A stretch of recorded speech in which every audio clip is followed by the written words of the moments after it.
Good morning दोस्तों, कैसे आप सब लोग। हिंदी एक्सपर्ट हिंदी क्लास में आपका स्वागत है। तो बेटा आज हम पढ़ेंगे पत्र लेखन। आज अपना जो नया बिंदु होगा वो होगा बेटा पत्र लेखन। पत्र लेखन दोस्तों एक ऐसी प्रक्रिया है हिंदी के अंदर जिसमें हमें अपने भावों को, अपने विचारों को प्रकट करने का एक माध्यम प्राप्त होता है। देखो मनुष्य जो है वो एक सामाजिक प्राणी है बेटा। मनुष्य एक सामाजिक प्राणी है, उसे समाज में रहना पड़ता है और समाज में जब वो रहता है तो उसके जीवन में कई प्रकार के उतार चढ़ाव आते रहते हैं। जीवन में खुशी, सुख, दुख आदि का तालमेल उसके जीवन में उसका बना रहता है। कई प्रकार की परिस्थितियां उसके जीवन में बनती और बिगड़ती रहती हैं। कभी शादी विवाह है, कभी मृत्यु है, कभी कोई आयोजन है, कभी खुशी। तो ऐसे माहौल में वो अपना जीवन व्यतीत करता रहता है।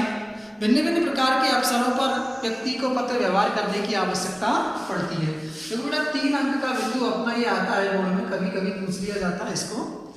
तो व्यक्ति को पत्र व्यवहार की आवश्यकता पड़ती है। जीवन में भिन्न भिन्न प्रकार की परिस्थितियां उसके जब सामने आ जाती हैं तो उन परिस्थितियों का सामना वो करता है, तो उसको जीवन में पत्र व्यवहार की आवश्यकता पड़ती है। उसे पत्र लिखने की आवश्यकता पड़ती है। भिन्न भिन्न प्रकार के मित्रों के लिए, माता पिता के लिए, सगे संबंधियों के लिए, अपने परिचितों के लिए वो पत्र व्यवहार करता है। और कई प्रकार के माध्यम बनते हैं उसके लिए, जैसे मान लो नौकरी पेशे में अपने अधिकारियों से अवकाश लेने के लिए, पदोन्नति के लिए, तो उसको पत्र लिखने की आवश्यकता होती है। देखो प्राचीन काल में पत्र लिखने का, जो पत्र लिखे जाते थे उनको पहुंचाने का जो माध्यम हुआ करता था वो कबूतर थे। संदेश वाहक प्राचीन काल में कबूतरों को माना गया। धीरे धीरे तकनीकी माध्यम बढ़ता गया, तकनीक बढ़ती गई। उसके बाद में देखो आजकल तो मोबाइल इंटरनेट सुविधा ऐसी हो गई, क्षण भर में आप कहीं भी अपने विचारों को पहुंचा सकते हैं। तो पत्र लेखन की जो प्रक्रिया है प्राचीन काल से चली आ रही है, जिसमें मनुष्य अपनी आत्मीयता को, अपने मन के भावों को, विचारों को दूसरों के सामने प्रकट करता है। देखो पत्रों की आवश्यकता इसलिए पड़ी क्योंकि व्यक्ति कभी कभी क्या करता है कि अपने भावों को, विचारों को दूसरों के सामने बोल करके प्रकट नहीं कर पाता है। हो सकता है उसको लज्जा आती हो सकता है उसको भय लगता हो, इसलिए या ऐसा हो सकता है कि जिसको वो अपने विचार प्रकट करना चाहता है उससे काफी दूर हो। तो व्यक्ति अपने भावों को, विचारों को प्रकट करने के लिए उसने सहारा लिया पत्रों का। लिखित माध्यम में उसने अपने विचारों को, भावों को एक स्थान से दूसरे स्थान पर पहुंचाने का कार्य आरंभ किया है, जिसे पत्रों का नाम दिया गया।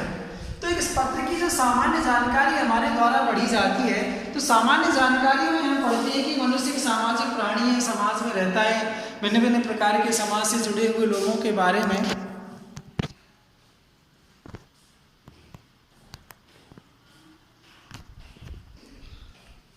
उसे बातें करनी पड़ती हैं। तो इसी प्रकार से अनेक प्रकार के प्रश्न उसके सामने जीवन में उत्पन्न होते हैं। तो एक सामान्य परिचय हमारे द्वारा पत्रों का जो पढ़ा जाएगा,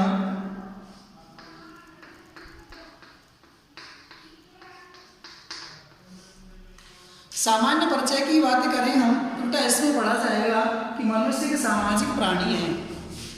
मनुष्य एक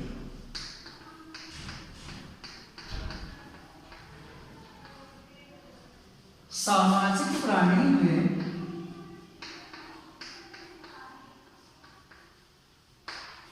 मनुष्य एक सामाजिक प्राणी है।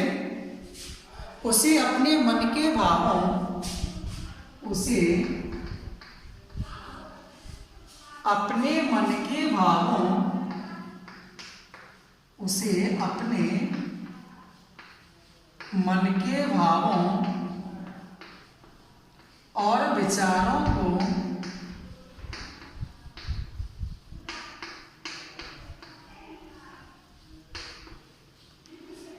मन के भावों और विचारों को आदान प्रदान करने की, विचारों को आदान प्रदान करने की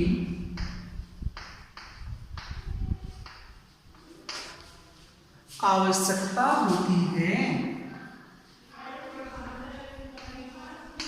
आदान प्रदान करने की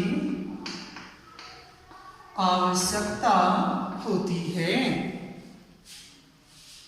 जब मनुष्य मौखिक रूप से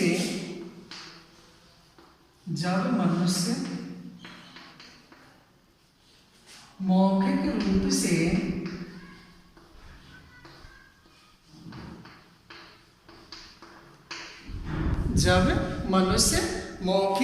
से अपने मनोगत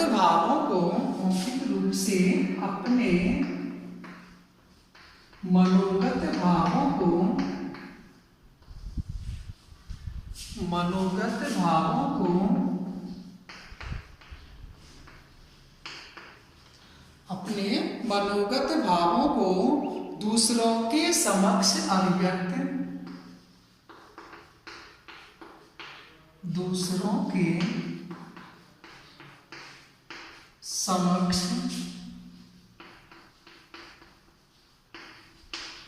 अभिव्यक्त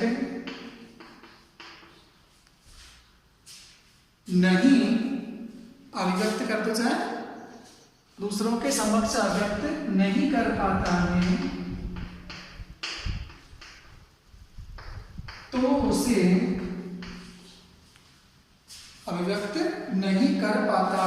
तो उसे कागज पर जैसे कह दो तो फिर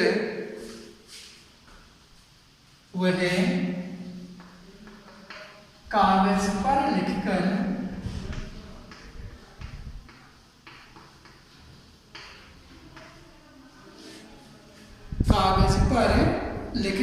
दूसरों को भेजता है।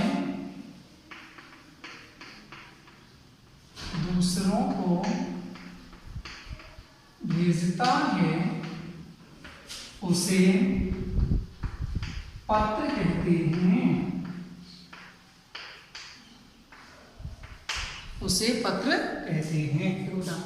मनुष्य एक सामाजिक प्राणी है। मनुष्य हमेशा से ही समाज में रहता है। समाज से उसका संबंध खट्टा मीठा हमेशा बना रहता है। जीवन में भिन्न भिन्न प्रकार की परिस्थितियां उसके सामने लगभग आती रहती हैं।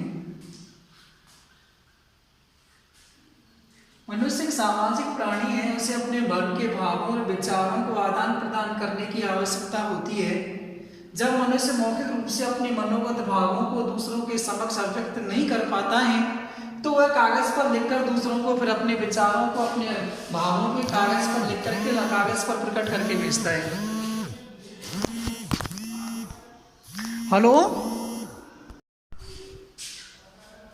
दूसरों को भेजता है उसे बेटा पत्र कहते हैं। अब पढ़ेंगे बेटा पत्र के प्रकार। कितने पत्र की परिभाषा पढ़ेंगे बेटा। आप देखो किसे कहते हैं पत्र और उसकी परिभाषा की जानकारी लेते हैं। देखो परिभाषा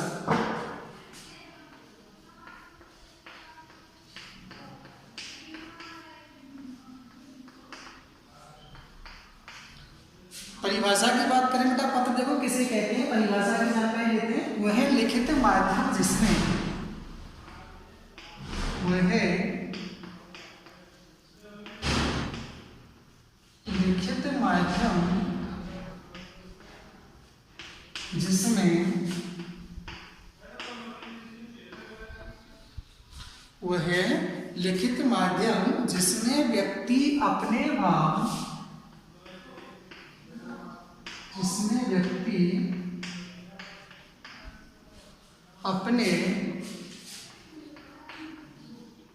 जिसमें व्यक्ति अपने भाव और विचारों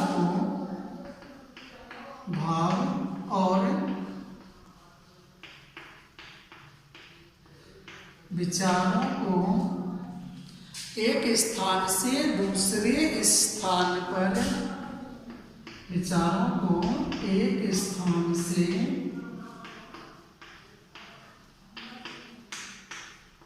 दूसरे स्थान पर एक स्थान से दूसरे स्थान पर भेजता है उसे पत्र कहते हैं।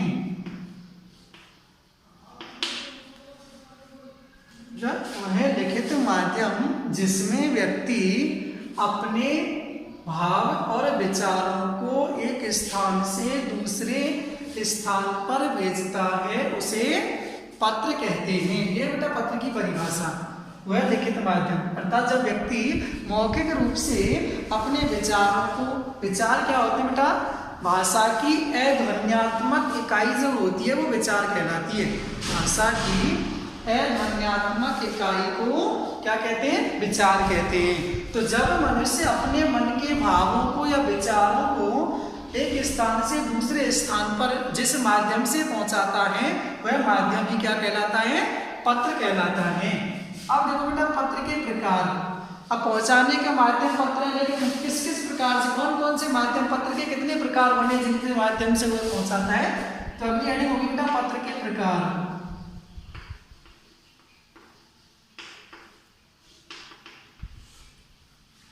देखो पत्र मुख्यतः दो प्रकार से हुए। जब व्यक्ति ने अपने निजी संबंधियों को, अपने परिचितों को, माता पिता को, मित्रों को भेजे, वो पत्र अलग श्रेणी में आए।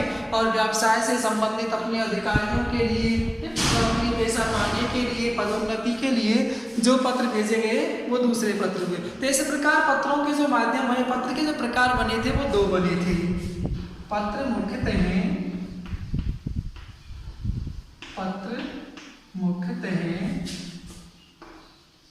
दो प्रकार के होते हैं।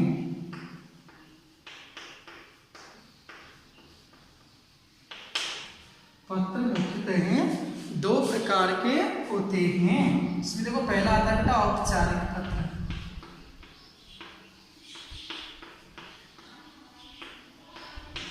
औपचारिक पत्र। नंबर 2 आता है अनौपचारिक पत्र।